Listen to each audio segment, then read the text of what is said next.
ഇങ്ങോട്ട് പോരെ വരി. ജാസി.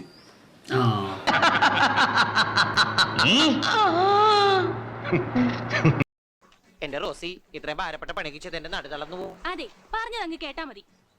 പ്രശ്നേഷ് യൂട്യൂബർ.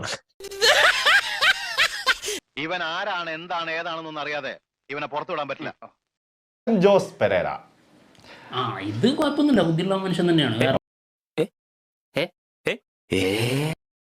ഞാൻ പ്രതീക്ഷിച്ചതാ. എല്ലാം തകർന്നു. ഇപ്പൊ പെരേര വരും, എല്ലാം പൊളിയും. Mehar Fathima celebrity interviewer.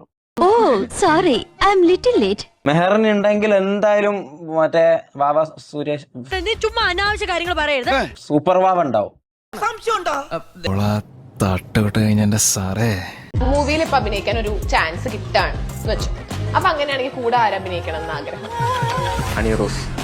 அப்போ நான் பொட்டனா? இத்தனையும் நான் செய்து கொண்டிருக்கேன், நான் பொட்டனா? വിശ്വദേവ്.